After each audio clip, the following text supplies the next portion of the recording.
Hi friend, ನಮಸ್ತೆ ಎಲ್ಲರಿಗೂ. ತುಂಬ ರುಚಿಯಾದ ಒಂದು ಬೆಂಡೆಕಾಯಿ ಸಾಂಬಾರ್ ಅಥವಾ ಬೆಂಡೆಕಾಯಿ ಹುಳಿ ಮಾಡೋದನ್ನ ತೋರಿಸ್ತಾ ಇದ್ದೀರಿ. ಮುದ್ದೆ, ರೈಸ್, ಚಪಾತಿ ಎಲ್ಲದಕ್ಕೂ ಸೂಪರ್ ಆಗಿ ಇರುತ್ತೆ. ಖಂಡಿತವಾಗ್ಲೂ ನೀವು ಈ ವಿಧಾನದಲ್ಲಿ ಒಂದ್ಸಲ ಟ್ರೈ ಮಾಡಿ. ಬನ್ನಿ ಮಾಡುವ ವಿಧಾನ ನೋಡೋಣ.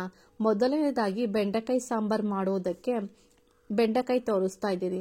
ಇಲ್ಲೊಂದು ಅರ್ಧ ಕೆಜಿ ಆಗೋಷ್ಟು ಬೆಂಡೆಕಾಯಿ ತಗೊಂಡಿದ್ದೀನಿ. ಇದನ್ನ ನಾವು ಕಟ್ ಮಾಡೋದಕ್ಕೂ ಮುಂಚೆನೆ ಚೆನ್ನಾಗಿ ತೊಳ್ಕೊಂಡು ಒಂದು ಕಾಟನ್ ಬಟ್ಟೆಯಲ್ಲಿ ಚೆನ್ನಾಗಿ ಒರೆಸ್ಕೊಂಡು ಆದ್ಮೇಲೆ ನಾವು ಕಟ್ ಮಾಡ್ಕೋಬೇಕಾಗುತ್ತೆ. ಬೆಂಡೆಕಾಯಿ ಕಟ್ ಮಾಡುವಾಗ ಸ್ವಲ್ಪನೂ ನೀರಿನ ಅಂಶನೂ ಬೆಂಡೆಕಾಯಿ ಮೇಲೆ ಇರಬಾರ್ದು. ಹಾಗಾದ್ರೆ ಬೆಂಡೆಕಾಯಿ ಸಾಂಬಾರು ಲೋಳೆಯಾಗಿ ಬರುವುದಿಲ್ಲ. ನೀಟಾಗಿ ನೀರೆಲ್ಲ ಕ್ಲೀನ್ ಆಗಿ ಒರೆಸ್ಕೊಂಡು ಕಟ್ ಮಾಡ್ಕೋಬೇಕು. ಈ ಬೆಂಡೆಕಾಯಿನ ನಾನು ಕೂಡ ಕ್ಲೀನ್ ಆಗಿ ಒರೆಸ್ಕೊಂಡಿದ್ದೀನಿ. ಈ ಒಂದು ಸೈಜಲ್ಲಿ, ನಾನು ಮೀಡಿಯಂ ಸೈಜಲ್ಲಿ ನಾನು ಈ ಬೆಂಡೆಕಾಯಿನ ಕಟ್ ಮಾಡ್ಕೋತಾ ಇದ್ದೀನಿ. ನಿಮಗೆ ಯಾವ ಸೈಜ್ ಬೇಕೋ ಆ ಸೈಜಲ್ಲಿ ನೀವು ಬೆಂಡೆಕಾಯಿನ ಕಟ್ ಮಾಡ್ಕೊಳ್ಳಿ. ಇವಾಗ ಸಾಂಬಾರ್ ಮಸಾಲೆಗೆ ರುಬ್ಕೊಳ್ಳೋಣ. ಮಸಾಲೆ ರುಬ್ಕೊಳ್ಳೋಕ್ಕೆ ಒಂದು ಮಿಕ್ಸಿ ಜಾರಿಗೆ 1 ಕಪ್ ಆಗೋಷ್ಟು, ಅಂದ್ರೆ ಒಂದು ಮೀಡಿಯಂ ಸೈಜ್ ಈರುಳ್ಳಿನ ಈ ತರ ಚಿಕ್ಕದಾಗಿ ಕಟ್ ಮಾಡಿ ಹಾಕೊಳ್ತಾ ಇದ್ದೀನಿ.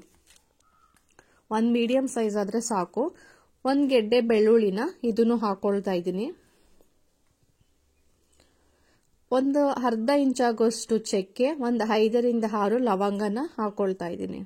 2 ಟೊಮೊಟೊ, ಅಂದ್ರೆ ಮೀಡಿಯಂ ಸೈಜ್ ಅಲ್ಲಿ 2 ಟೊಮೊಟೊನ ಈ ತರ ಚಿಕ್ಕದಾಗಿ ಕಟ್ ಮಾಡಿ ಹಾಕೊಳ್ತಾ ಇದ್ದೀನಿ. ಸ್ವಲ್ಪ ಕೊತ್ತಂಬರಿ ಸೊಪ್ಪನ್ನ ಸೇರಿಸ್ಕೊಳ್ತಾ ಇದ್ದೀನಿ. ಇಲ್ಲಿ 1 ಕಪ್ ಆಗೋಷ್ಟು ತೆಂಗಿನಕಾಯಿನ ಹಾಕೊಳ್ತಾ ಇದ್ದೀನಿ. ನೆಕ್ಸ್ಟ್ ಇವಾಗ ಸಾಂಬಾರ್ ಪುಡಿ ಹಾಕ್ತಾ ಇದ್ದೀನಿ. ನಾವು ನಾರ್ಮಲ್ ಆಗಿ ಬೇಳೆ ಸಾಂಬಾರ್, ತರಕಾರಿ ಸಾಂಬಾರಿಗೆಲ್ಲ ಮಾಡ್ತೀವಲ್ಲ, ಅದೇ ಸಾಂಬಾರ್ ಪುಡಿನ ಹಾಕ್ತಾ ಇದ್ದೀನಿ. ಸಾಂಬಾರ್ ಪುಡಿ ಇಲ್ಲ ಅಂದ್ರೆ 1 ಸ್ಪೂನ್ ಆಗೋಷ್ಟು ಧನಿಯಾ ಪುಡಿ ಮತ್ತೆ 1.5 ಸ್ಪೂನ್ ಆಗೋಷ್ಟು ಮೆಣಸಿಕಾಯಿ ಪುಡಿನ ಹಾಕೋಬಹುದು. ಸ್ವಲ್ಪ ನೀರು ಹಾಕೊಂಡು ಈ ಮಸಾಲೆಯನ್ನ ನುಣ್ಣಗೆ ರುಬ್ಕೊಳ್ಳೋಣ. ಇವಾಗ ನೋಡಿ, ಬೆಂಡೆಕಾಯಿ ಸಾಂಬಾರಿಗೆ ಮಸಾಲೆ ರೆಡಿ ಆಗಿದೆ. ಇವಾಗ ಇದನ್ನ ಒಂದ್ ಸೈಡಲ್ಲಿ ಇಟ್ಕೊಂಡು ಬೆಂಡೆಕಾಯಿನ ಹುರ್ಕೋಬೇಕಾಗುತ್ತೆ. ಬಾಣಲಿ ಬಿಸಿ ಮಾಡಿ 1-2 ಸ್ಪೂನ್ ಆಗೋಷ್ಟು ನಾನು ಎಣ್ಣೆ ಹಾಕೊಳ್ತಾ ಇದ್ದೀನಿ. ಬೆಂಡೆಕಾಯಿನ ನಾವು ಹುರ್ಕೊಳ್ಬೇಕಾಗುತ್ತೆ.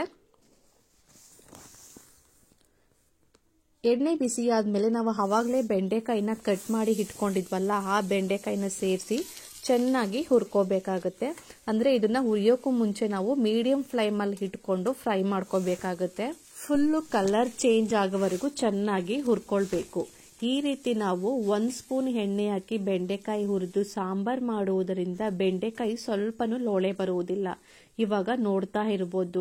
ಇವಾಗ ಬೆಂಡೆಕಾಯಿನ ನಾನು ಈ ರೀತಿ ಹುರ್ಕೊಳ್ತಾ ಇದ್ದೀನಿ. ಇದೇ ರೀತಿಯಾಗಿ ಹುರಿದುಕೊಳ್ಬೇಕಾಗತ್ತೆ. ನೋಡಿ, ಬೆಂಡೆಕಾಯಿ ಸಾಂಬಾರ್ ಮಾಡುವುದಾಗ್ಲಿ ಅಥವಾ ಬೆಂಡೆಕಾಯಿ ಪಲ್ಯಕ್ಕಾಗ್ಲಿ ಅಥವಾ ಬೆಂಡೆಕಾಯಿ ಗ್ರೇವಿ ಮಾಡುವುದಕ್ಕಾಗ್ಲಿ ಇದೇ ರೀತಿಯಾಗಿ ಬೆಂಡೆಕಾಯಿನ ಹುರಿದು ಮಾಡ್ಕೊಳ್ಬೇಕಾಗತ್ತೆ. ಇವಾಗ ಬೆಂಡೆಕಾಯಿನ ಒಂದ್ ಸೈಡ್ ಅಲ್ಲಿ ಇಟ್ಕೊಳ್ಳೋದು.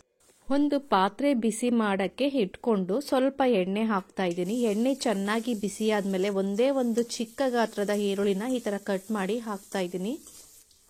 ಹಾಕಿ ಸ್ವಲ್ಪ ಕರ್ಬೇವಿನ ಎಲೆಗಳನ್ನ ಹಾಕೊಂಡು ಸ್ವಲ್ಪ ಈರುಳ್ಳಿನ ಚೆನ್ನಾಗಿ ಫ್ರೈ ಮಾಡ್ಕೋಬೇಕು.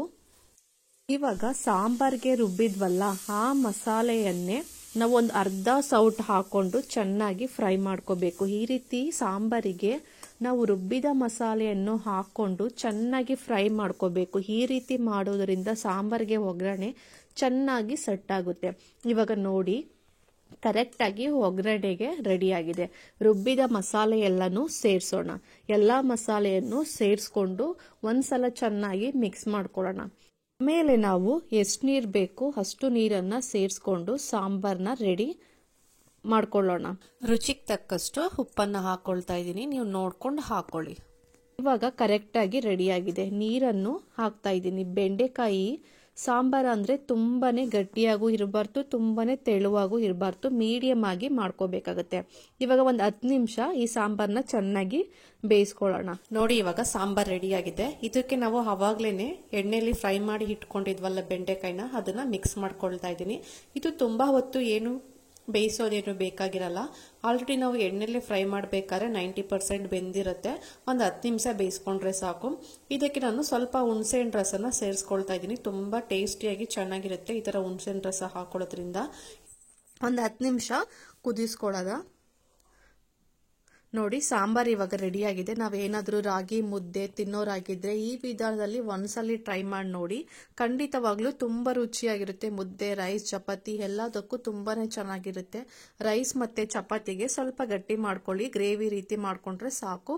ಫೈನಲ್ ಆಗಿ ರೆಡಿಯಾಗಿರುವ ಬೆಂಡೆಕಾಯಿ ಸಾಂಬಾರ್ನ ಮುದ್ದೆ ಜೊತೆಗೆ ತೋರಿಸ್ತಾ ಇದ್ದೀನಿ. ನೋಡಿದ್ರಲ್ಲ ಫ್ರೆಂಡ್ಸ್, ಈ ಬೆಂಡೆಕಾಯಿನ ಉಪಯೋಗಿಸ್ಕೊಂಡು ಸ್ವಲ್ಪನೂ ಲೋಳೆ ಬಾರದ ಹಾಗೆ ಸಾಂಬಾರ್ನ ಮಾಡ್ಕೊಳ್ಳೋದು ಅಂತ ಒಂದ್ಸಲ ಟ್ರೈ ಮಾಡಿ ನೋಡಿ. ಇವತ್ತಿನ ವಿಡಿಯೋ ಇಷ್ಟ ಆದ್ರೆ ಒಂದು ಲೈಕ್ ಮಾಡಿ, ಶೇರ್ ಮಾಡಿ, ಕಮೆಂಟ್ ಮಾಡಿ. Thank you.